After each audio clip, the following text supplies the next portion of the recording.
Punjabi radio USA ਸੁਣ ਰਹੇ ਹੋ ਤੁਸੀਂ ਤੇ ਮੈਂ ਹਾਂ ਪ੍ਰਵੀਨ ਸ਼ਰਮਾ ਲੈ ਕੇ ਹਾਜ਼ਰ ਹਾਂ ਪ੍ਰੋਗਰਾਮ ਖਬਰ ਤੇ ਨਜ਼ਰ। ਖਬਰ ਤੇ ਨਜ਼ਰ ਪ੍ਰੋਗਰਾਮ ਦੇ ਵਿੱਚ ਆਪਾਂ ਜੁੜਾਂਗੇ ਪੰਜਾਬ ਦੇ ਵਿੱਚ ਮਿੰਟੂ ਗੁਰਸਰੇਗਾ ਜੀ ਦੇ ਨਾਲ ਤੇ ਜਾਣਾਂਗੇ ਉਹਨਾਂ ਤੋਂ ਪੰਜਾਬ ਦੇ ਵਿੱਚ ਵਾਪਰੀਆਂ, ਸਿਆਸਤ ਦੇ ਵਿੱਚ ਵਾਪਰੀਆਂ, ਸਮਾਜ ਦੇ ਵਿੱਚ ਵਾਪਰੀਆਂ, ਭਾਰਤ ਦੇ ਵਿੱਚ ਵਾਪਰੀਆਂ ਅਹਿਮ ਘਟਨਾਵਾਂ ਬਾਰੇ ਕੁਝ ਖਾਸ ਜਾਣਕਾਰੀਆਂ। ਪੰਜਾਬੀ ਰੇਡੀਓ ਯੂਐਸਏ ਨੂੰ ਇਸ ਵੇਲੇ ਤੁਸੀਂ ਸੁਣ ਰਹੇ ਹੋ ਸੋਸ਼ਲ ਮੀਡੀਆ ਪਲੇਟਫਾਰਮਸ ਤੇ, ਏਐਮ ਐਫਐਮ ਸਟੇਸ਼ਨਸ ਤੇ ਨਾਲੋਂ ਨਾਲ ਤੁਹਾਡੇ ਮੋਬਾਈਲ ਐਪਲੀਕੇਸ਼ਨਸ ਤੇ, ਸੋਸ਼ਲ ਮੀਡੀਆ ਤੇ ਵੀ ਜਿੰਨੇ ਦਰਸ਼ਕ ਜੁੜੇ ਹੋਏ ਨੇ ਉਹਨਾਂ ਨੂੰ ਸਾਰਿਆਂ ਨੂੰ ਇਸਤਕਬਾਲ, ਉਹਨਾਂ ਦਾ ਵੀ ਸਵਾਗਤ ਹੈ। ਪ੍ਰੋਗਰਾਮ ਦੇ ਵਿੱਚ ਅੱਗੇ ਵਧਾਂਗੇ ਪਰ ਉਸ ਤੋਂ ਪਹਿਲਾਂ ਨਜ਼ਰ ਮਾਰਦੇ ਹਾਂ ਸਾਡੇ ਸਪਾਂਸਰ ਦੇ ਉੱਤੇ ਤੇ ਉਹਨਾਂ ਦਾ ਧੰਨਵਾਦ ਵੀ ਕਰਦੇ ਹਾਂ ਕਿਉਂਕਿ ਉਹ ਜ਼ਰੀਆ ਬਣਦੇ ਨੇ ਇਹਨਾਂ ਪ੍ਰੋਗਰਾਮਾਂ ਨੂੰ ਤੁਹਾਡੇ ਤੱਕ ਪਹੁੰਚਾਉਣ ਦਾ। ਖਾਲਸਾ ਇੰਸ਼ੋਰੈਂਸ ਏਜੰਸੀ, ਕਿਸੇ ਵੀ ਤਰ੍ਹਾਂ ਦੀ ਇੰਸ਼ੋਰੈਂਸ ਲੈਣੀ ਹੈ ਤਾਂ ਇਹਨਾਂ ਨਾਲ ਸੰਪਰਕ ਕਰ ਸਕਦੇ ਹੋ। ਪਿਛਲੇ 25 ਸਾਲਾਂ ਤੋਂ ਭਰੋਸੇਯੋਗਤਾ ਦਾ ਦੂਜਾ ਨਾਂ ਨੇ। ਸੇਵਾਵਾਂ ਦੇਣ ਦੇ ਲਈ, ਵਧੀਆ ਸੇਵਾਵਾਂ ਦੇਣ ਦੇ ਲਈ ਜਾਣੇ ਜਾਂਦੇ ਨੇ। ਸੰਪਰਕ ਕਰ ਸਕਦੇ ਹੋ 408 272 2500। ਟਰਕੀਆਨਾ ਇਮੀਗ੍ਰੇਸ਼ਨ ਲਾਅ ਫਰਮ ਵਾਲੇ, ਜੇ ਟਰਕੀਆਨਾ ਇਮੀਗ੍ਰੇਸ਼ਨ ਬਾਬਤ ਕੋਈ ਸਲਾਹ ਕਰਨੀ ਹੈ, ਸਵਾਲ ਹੈ ਤਾਂ ਜੇ ਦੇ ਨਾਲ ਸੰਪਰਕ ਕੀਤਾ ਜਾ ਸਕਦਾ ਹੈ। ਨੰਬਰ ਹੈ ਜੀ 415 909 0503। Krishan Dhanota Yuba City, Baljinder Singh Nijjar Woodland, Paramjit Kaur Rangi Vacaville, Harnek Singh Pabla Renton, Gurmeet Singh Dhian Kaur Samra Modesto, Jassi Gill plumbing ਵਾਲੇ, Dharam Singh Bakersfield, GN lube ਵਾਲੇ ਟਰੱਕ ਵਾਸ਼ ਕਰਦੇ ਨੇ, ਆਇਲ ਚੇਂਜ ਕਰਦੇ ਨੇ, ਬ੍ਰੇਕਾਂ ਦਾ ਕੰਮ ਕਰਦੇ ਨੇ। ਲੋਕੇਸ਼ਨ ਹੈ ਸੈਂਤਾ ਨੇਲਾ ਦੀ। ਨਿਮਾ ਸਹੂਲਤਾਂ ਦੇ ਨਾਲ ਸੰਪਰਕ ਕਰ ਸਕਦੇ ਹੋ। ਨਵੇਂ ਪੁਰਾਣੇ ਟਾਇਰ ਵੀ ਬਦਲ ਸਕਦੇ ਹੋ। ਨੰਬਰ ਹੈ ਜੀ 209 277 0113। ਵੈਸਟ ਕੋਸਟ ਟਰੱਕ ਸਕੂਲ ਵਾਲੇ ਅਜੀਤ ਅਟਵਾਲ ਦੇ ਨਾਲ ਸੰਪਰਕ ਕੀਤਾ ਜਾ ਸਕਦਾ। ਟਰੱਕ ਦੀ ਵਧੀਆ ਸਿਖਲਾਈ ਦਿੰਦੇ ਨੇ। ਨੰਬਰ ਹੈ 559 800 0590। ਜ਼ੈਂਡਰ ਗਰੁੱਪ ਵਾਲੇ, ਕਿਸੇ ਵੀ ਤਰ੍ਹਾਂ ਦਾ ਘਰ ਖਰੀਦਣਾ ਜਾਂ ਘਰ ਵੇਚਣਾ ਜਾਂ ਲੈਣਾ ਤੁਸੀਂ ਹੋਮ ਲੋਨ ਤੇ ਇਹਨਾਂ ਦੇ ਨਾਲ ਸੰਪਰਕ ਕੀਤਾ ਜਾ ਸਕਦਾ ਜੀ। ਨੰਬਰ ਹੈ ਇਹਨਾਂ ਦਾ 559 800 0590। ਵੱਧਦੇ ਆਪਾਂ ਮਿੰਟੂ ਗੁਰਸਰੀਆ ਜੀ ਦੇ ਵੱਲ ਤੇ ਉਹਨਾਂ ਤੋਂ ਜਾਣਾਂਗੇ ਕੁਝ ਅਹਿਮ ਖਬਰਾਂ ਬਾਰੇ, ਕੁਝ ਖਾਸ ਜਾਣਕਾਰੀਆਂ। ਮਿੰਟੂ ਜੀ ਸਤਿ ਸ਼੍ਰੀ ਅਕਾਲ, ਸਵਾਗਤ ਹੈ ਪੰਜਾਬੀ ਰੇਡੀਓ ਯੂਐਸਏ ਤੇ।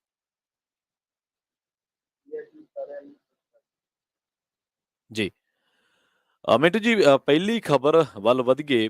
ਬੰਦੀ ਸਿੰਘਾਂ ਦੀ ਰਿਹਾਈ ਦੇ ਲਈ ਸ਼੍ਰੋਮਣੀ ਕਮੇਟੀ ਵੱਲੋਂ 9 ਮੈਂਬਰੀ ਉੱਚ ਪੱਧਰੀ ਕਮੇਟੀ ਦਾ ਗਠਨ ਕੀਤਾ ਗਿਆ ਜੀ।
सियासी हिस्सा और तीजी सब तो बड़ी गल है कि इस मसले का हल उस निशाने ਦੇ ਵਿੱਚ ਜਿਹੜਾ ਇਹਨਾਂ ਨੇ ਡਿਕਲੇਅਰ ਕੀਤਾ ਉਹ ਚੀਜ਼ਾਂ ਹੈਗੀਆਂ ਇੱਕ ਦੋ ਨੁਕਤੇ ਨੇ ਜਿਨ੍ਹਾਂ ਦੇ ਆਧਾਰ ਤੇ ਸਾਰਾ ਕੁਝ ਕੀਤਾ ਜਾ ਸਕਦਾ ਹੈ ਤੌਰ ਤੇ ਦੱਸ ਦਿੱਤਾ ਕਿ ਇਸ ਤਰ੍ਹਾਂ ਦੀ ਸੰਭਾਵਨਾ ਬਣਦੀ ਅਹ, ਹੈ ਇਹ ਆਪਾਂ ਦੇਖੀਏ ਤਾਂ ਹਾਂਜੀ ਮਿੰਟੂ ਜੀ ਮੈਂ ਤੁਹਾਡੇ ਨਾਲ ਅਸੀਂ ਦੁਬਾਰਾ ਜੁੜਦੇ ਹਾਂ ਕੁਝ ਤਕਨੀਕੀ ਕਾਰਨਾਂ ਕਰਕੇ ਤੁਹਾਡੀ ਜਿਹੜੀ ਆਵਾਜ਼ ਆ ਉਹ ਫੇਸਬੁੱਕ ਤੇ YouTube ਤੇ ਸਟ੍ਰੀਮ ਨਹੀਂ ਹੋ ਰਹੀ ਅਸੀਂ ਤੁਹਾਡੇ ਨਾਲ ਦੁਬਾਰਾ ਜੁੜਨ ਦੀ ਕੋਸ਼ਿਸ਼ ਕਰਦੇ ਹਾਂ ਆਪਾਂ ਗੱਲਬਾਤ ਕਰ ਰਹੇ ਹਾਂ ਖਬਰ ਤੇ ਨਜ਼ਰ ਪ੍ਰੋਗਰਾਮ ਦੇ ਵਿੱਚ ਲਗਾਤਾਰ ਜਿਹੜੀ ਕਮੇਟੀ ਬਣਾਈ ਗਈ ਹੈ ਬੰਦੀ ਸਿੰਘਾਂ ਦੀ ਰਿਹਾਈ ਦੇ ਲਈ ਇਸੇ ਬਾਬਤ ਤੇ ਆਪਾਂ ਇਹਨਾਂ ਖਬਰਾਂ ਦੇ ਵਿੱਚ ਗੱਲਬਾਤ ਚਰਚਾ ਕਰਾਂਗੇ ਭਾਰਤੀ ਸਿੰਘ ਬਾਰੇ ਮਾਫੀ ਮੰਗੀ ਗਈ ਹੈ ਭਾਰਤੀ ਸਿੰਘ ਨੇ ਹੀ ਮਾਫੀ ਮੰਗੀ ਹੈ ਤਾਂ ਹੁਣ ਆਪਾਂ ਮਿੰਟੂ ਜੀ ਨਾਲ ਕੋਸ਼ਿਸ਼ ਕਰਦੇ ਹਾਂ ਕਿ ਉਹਨਾਂ ਨਾਲ ਦੁਬਾਰਾ ਜੁੜ ਕੇ ਗੱਲਬਾਤ ਜਿਹੜੀ ਉਹ ਕੀਤੀ ਜਾਵੇ ਖਬਰ ਤੇ ਨਜ਼ਰ ਪ੍ਰੋਗਰਾਮ ਦੇ ਨਾਲ ਤੁਸੀਂ ਇਸੇ ਤਰ੍ਹਾਂ ਜੁੜੇ ਰਹੋ ਕੁਝ ਹੋਰ ਅਹਿਮ ਖਬਰਾਂ ਨੂੰ ਲੈ ਕੇ ਵੀ ਆਪਾਂ ਚਰਚਾ ਜਿਹੜੀ ਹੈ ਮਿੰਟੂ ਜੀ ਨਾਲ ਕਰਦੇ ਚੱਲਾਂਗੇ ਗੱਲਬਾਤ ਕਰਾਂਗੇ ਬੰਦੀ ਸਿੰਘਾਂ ਦੀ ਰਿਹਾਈ ਦੇ ਲਈ ਜਿਹੜੀ ਕਮੇਟੀ ਦਾ ਗਠਨ ਕੀਤਾ ਗਿਆ ਉਸ ਬਾਬਤ ਉਹ ਰਾਏ ਰੱਖ ਰਹੇ ਸੀਗੇ ਇਸੇ ਦਰਮਿਆਨ ਸਾਨੂੰ ਸੋਸ਼ਲ ਮੀਡੀਆ ਪਲੇਟਫਾਰਮਸ ਦੇ ਉੱਤੇ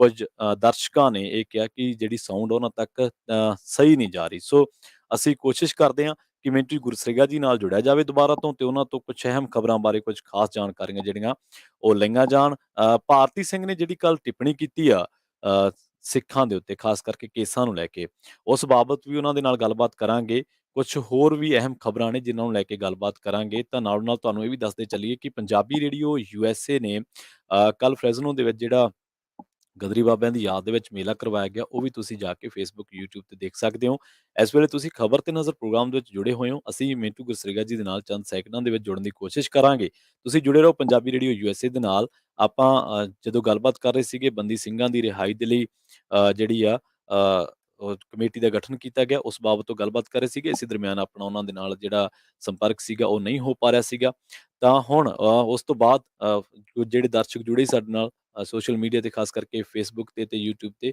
ਉਹਨਾਂ ਨੂੰ ਸਟ੍ਰੀਮਿੰਗ ਦੇ ਵਿੱਚ ਆਡੀਓ ਸਟ੍ਰੀਮਿੰਗ ਦੇ ਵਿੱਚ ਦਿੱਕਤ ਆ ਰਹੀ ਸੀ ਪਰ ਤੁਸੀਂ ਕਿਤੇ ਨਾ ਜਾਓ ਜੁੜੇ ਰਹੋ ਪੰਜਾਬੀ ਰੇਡੀਓ USA ਦੇ ਨਾਲ ਅਸੀਂ ਕੁਝ ਹੋਰ ਅਹਿਮ ਖਬਰਾਂ ਬਾਰੇ ਵੀ ਉਹਨਾਂ ਤੋਂ ਜਾਣਕਾਰੀਆਂ ਜਿਹੜੀਆਂ ਹਾਸਲ ਕਰਦੇ ਚੱਲਾਂਗੇ ਆਪਾਂ ਇਹਨਾਂ ਪ੍ਰੋਗਰਾਮਾਂ ਦੇ ਵਿੱਚ ਗੱਲਬਾਤ ਕਰਾਂਗੇ ਭਾਰਤੀ ਸਿੰਘ ਵਾਲੀ ਖਬਰ ਤੇ ਵੀ ਤੇ ਉਸ ਤੋਂ ਬਾਅਦ ਜਿਹੜੀ ਗੱਲਬਾਤ ਆ ਉਹ ਕੁਝ ਹੋਰ ਖਬਰਾਂ ਨੂੰ ਲੈ ਕੇ ਵੀ ਕਰਾਂਗੇ ਕਿ ਲੰਘੇ 2 ਦਿਨਾਂ ਦੇ ਵਿੱਚ ਕਿਹੜੀਆਂ ਉਹ ਅਹਿਮ ਘਟਨਾਵਾਂ ਵਾਪਰੀਆਂ ਜਿਹੜੀਆਂ ਸਾਡੇ ਲਈ ਜਾਣਨੀਆਂ ਜ਼ਰੂਰੀ ਆ ਜਿਹੜੀਆਂ ਪੰਜਾਬੀ ਰੇਡੀਓ USA ਦੇ ਸਰੋਤਿਆਂ ਲਈ ਜਾਣਨੀਆਂ ਬੇहद ਜ਼ਰੂਰੀ ਆ ਸੋ ਉਹਨਾਂ ਤੋਂ ਆਪਾਂ ਜਾਣਕਾਰੀਆਂ ਜਿਹੜੀਆਂ ਉਹਨਾਂ ਖਬਰਾਂ ਬਾਬਤ ਵੀ ਲਵਾਂਗੇ ਕੁਝ ਹੋਰ ਵੀ ਸਿਆਸਤ ਦੇ ਵਿੱਚ ਕਈ ਘਟਨਾਵਾਂ ਵਾਪਰੀਆਂ ਨੇ ਜਿਨ੍ਹਾਂ ਬਾਬਤ ਆਪਾਂ ਮਿੰਟੂ ਗੁਰਸੇਗਾ ਜੀ ਦੇ ਨਾਲ ਗੱਲਬਾਤ ਜਿਹੜੀ ਆ ਉਹ ਕਰਾਂਗੇ ਸੋ ਦੱਸਦੇ ਚੱਲੀਏ ਤੁਹਾਨੂੰ ਕਿ ਆਪਾਂ ਸਿੱਧੂ ਨੇ ਡਰੱਗ ਦੀ ਸਮੱਸਿਆ ਦੇ ਹੱਲ ਦੇ ਲਈ ਮਾਨ ਸਰਕਾਰ ਨੂੰ ਜਿਹੜੇ 5 ਨੁਕਤੇ ਦਿੱਤੇ ਆ ਉਹਨਾਂ ਨੂੰ ਵੀ ਵਿਚਾਰਾਂਗੇ ਹੋਰ ਜਿਹੜੇ ਐਲੀਗੇਸ਼ਨ ਲੱਗ ਰਹੇ ਨੇ ਇਸ ਵੇਲੇ ਆਮ ਆਦਮੀ ਪਾਰਟੀ ਤੇ ਕਿ ਝੂਠੀ ਸ਼ੋਹਰਤ ਦੇ ਲਈ ਪੰਜਾਬ ਨੂੰ ਕਰਜ਼ਈ ਕੀਤਾ ਜਾ ਰਿਹਾ ਤਾਂ ਇਹਦੇ ਬਾਬਤ ਵੀ ਉਹਨਾਂ ਤੋਂ ਜਾਣਕਾਰੀਆਂ ਹਾਸਲ ਕਰਾਂਗੇ ਕਿ ਇਹ ਬਿਆਨ ਕਿਹਦਾ ਆ ਤੇ ਇਹ ਕਿਹਨੇ ਜਿਹੜਾ ਉਹ ਨਿਸ਼ਾਨਾ ਸਾਧਿਆ ਸੋ ਤੁਸੀਂ ਜੁੜੇ ਰਹੋ ਪੰਜਾਬੀ ਰੇਡੀਓ USA ਦੇ ਨਾਲ ਆਪਾਂ ਹੁਣੇ ਜੁੜਦੇ ਹਾਂ ਮਿੰਟੂ ਗੁਰਸੇਗਾ ਜੀ ਦੇ ਨਾਲ ਤੇ ਉਮੀਦ ਕਰਦੇ ਹਾਂ ਕਿ ਇਹ ਸਟ੍ਰੀਮ ਜਿਹੜਾ ਤੁਹਾਡੇ ਤੱਕ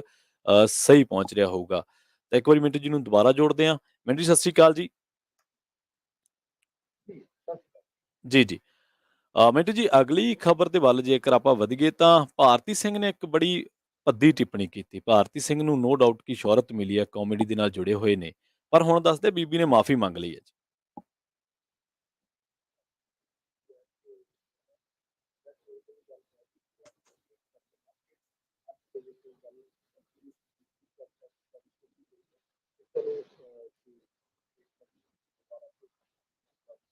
ਮੈਂ ਉਹਦੇ 'ਚ ਇਹੀ ਕਰ ਰਿਹਾ ਸੀਗਾ ਮੇਰਾ ਇਹੀ ਸੀਗਾ ਕਿ ਬਈ ਜੇ ਬੰਦੀ ਸਿੰਘਾਂ ਦੇ ਰਿਹਾਈ ਦੇ ਨਿਸ਼ਾਨੇ ਦੀ ਸਫਲਤਾ ਔਰ ਬਿਨਾਂ ਕਿਸੇ ਦੂਸਰੇ ਮੰਤਵ ਜਾਂ ਤਾਂ ਫਿਰ ਇਹ ਤੁਹਾਨੂੰ ਘੱਟੋ ਘੱਟ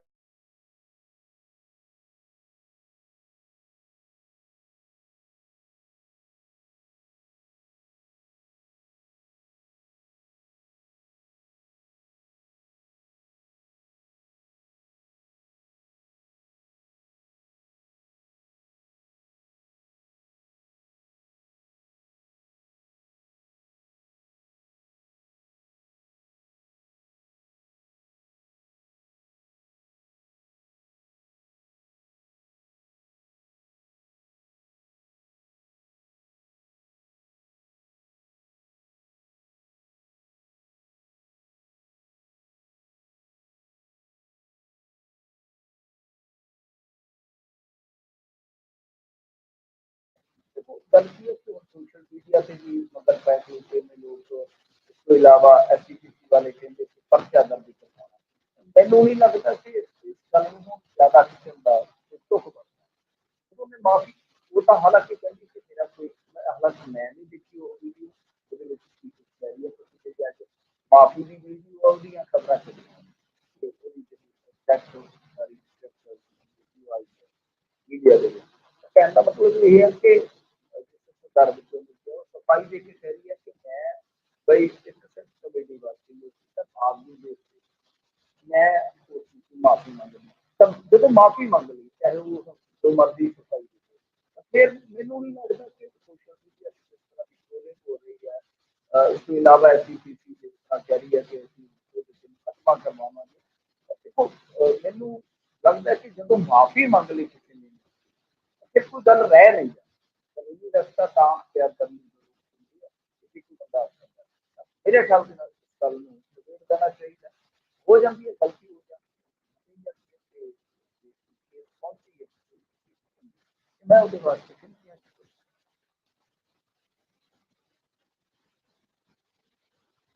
ਜੀ ਮਿੰਟੂ ਜੀ।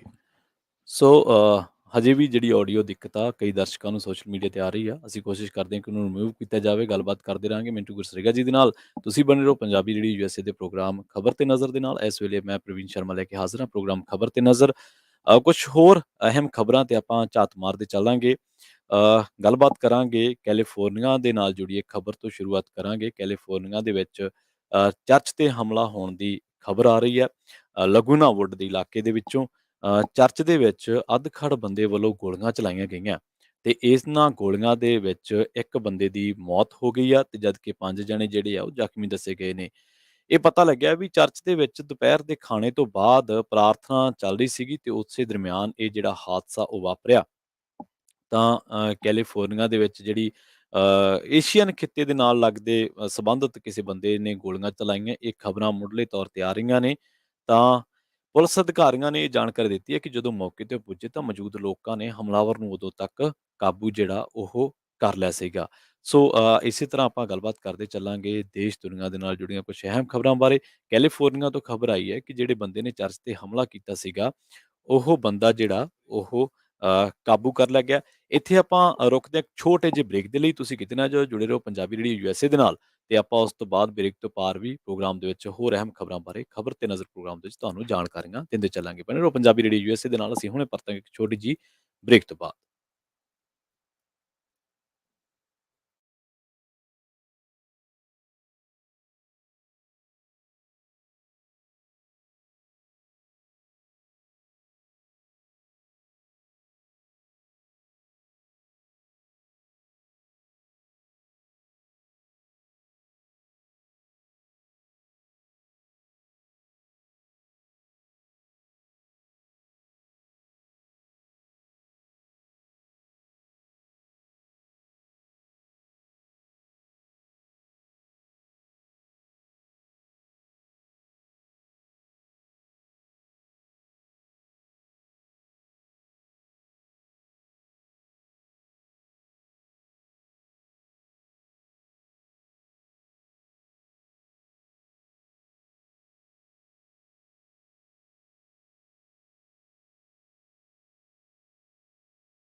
ਉਹਨਾਂ ਨੇ ਜੋ ਟਵੀਟ ਦੇ ਜ਼ਰੀਏ ਗੱਲਾਂ ਕਹੀਆਂ ਨੇ ਕਿ ਡਰੱਗ ਸਮੱਸਿਆ ਨੂੰ ਇਲਾਜਯੋਗ ਬਿਮਾਰੀ ਵਜੋਂ ਵੇਖਣਾ ਚਾਹੀਦਾ ਹੈ, ਨਸ਼ੇ ਦੀ ਮਾਰ ਨੂੰ ਮਾਪਣ ਦੀ ਜ਼ਰੂਰਤ ਆ, ਜਾਗਰੂਕਤਾ ਪ੍ਰੋਗਰਾਮਾਂ ਦੀ ਜਿਹੜੀ ਘਾਟ ਆ, ਐਮਰਜੈਂਸੀ ਦੌਰਾਨ ਦਵਾਈਆਂ ਦੀ ਉਪਲਬਧਤਾ ਯਕੀਨੀ ਬਣਾਈ ਜਾਵੇ, ਨਸ਼ੇ ਦੇ ਇਲਾਜ ਲਈ ਮਨੋਵਿਗਿਆਨੀਆਂ ਵੱਲੋਂ ਮੁਲਾਂਕਣ ਦੀ ਜ਼ਰੂਰਤ ਹੈ। ਮਤਲਬ ਕਿਸ ਤਰ੍ਹਾਂ ਦੇ 5 ਨੁਕਤੇ ਨੇ ਜਿਨ੍ਹਾਂ ਦਾ ਬੜਾ ਵੱਡਾ ਵਿਸਥਾਰ ਹੈ, ਕਿਉਂਕਿ ਟਾਈਮ ਸਾਡਾ ਜਾਇਆ ਹੋ ਗਿਆ, ਜੀ ਸੋ ਇਸ ਕਰਕੇ ਉਧਰ ਤੇ ਨਹੀਂ ਜਾਵਾਂਗੇ। ਪਰ ਦੇਖੋ ਇਹ ਚੀਜ਼ਾਂ ਮਾੜੀਆਂ ਨਹੀਂ ਹੈ। ਹਾਲਾਂਕਿ ਸਿੱਧੂ ਸਾਹਿਬ ਜੇ ਦੇਖੀਏ ਤਾਂ ਬਥੇਰੇ ਸਵਾਲ ਹੋ ਜਾਣਗੇ ਉਹਨਾਂ ਨੂੰ ਕਿ ਉਹਨਾਂ ਦੀ ਸਰਕਾਰ ਨੇ ਕੀ ਕੀਤਾ, ਫਲਾਂ ਹੋਇਆ, ਧਮਕਾਉ ਹੋਇਆ।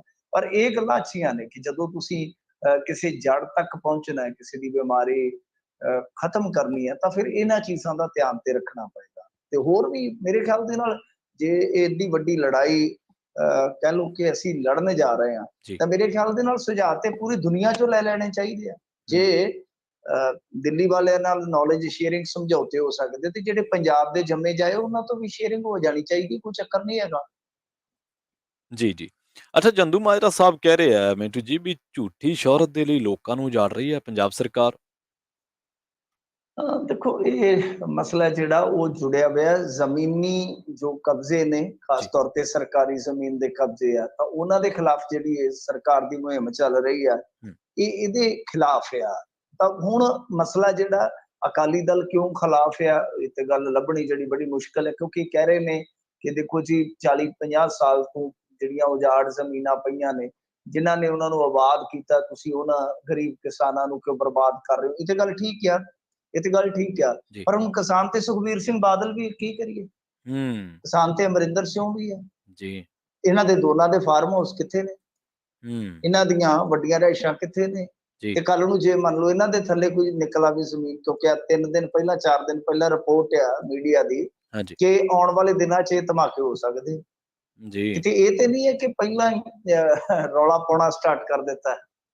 ਸੋ ਗੱਲ ਇਹ ਆ ਕਿ ਕਿਸਾਨ ਦੀ ਪਰਿਭਾਸ਼ਾ ਉਹ ਕੌਣ ਤੈਅ ਕਰੇ। ਜੀ ਕਿਸਾਨ ਤੇ ਹੁਣ 500 ਕਿੱਲੇ ਵਾਲਾ ਵੀ ਆ, ਤੇ ਕਿਸਾਨ ਹੂੰ 5 ਮਰਲਿਆਂ ਵਾਲਾ, ਤੇ ਕਿਸਾਨ ਉਹ ਵੀ ਹੈ ਜਿਹਦੇ ਕੋਲ ਹੈ ਹੀ ਕੁਛ ਨਹੀਂ। ਜੀ ਇਸ ਕਰਕੇ ਇਹ ਕਹਿ ਦੇਣਾ, ਹਾਂ ਠੀਕ ਆ ਕਿ ਤੁਸੀਂ ਇਹ ਗੱਲ ਕਹੋ। ਮੈਂ ਅੱਗੇ ਜਥੇਬੰਦੀਆਂ ਬਾਰੇ ਵੀ ਇਹੀ ਗੱਲ ਇੱਕ ਥਾਂ ਤੇ ਕਹੀ ਸੀਗੀ ਹਾਂਜੀ ਕਿ ਬਈ ਜੇ ਇਸ ਤਰ੍ਹਾਂ ਦਾ ਵਿਰੋਧ ਕਰਨਾ ਹੈ ਤਾਂ ਤੁਸੀਂ ਘੱਟੋ ਘੱਟ ਵਿਰੋਧ ਦਾ ਤਰੀਕਾ ਸਹੀ ਕਰੋ।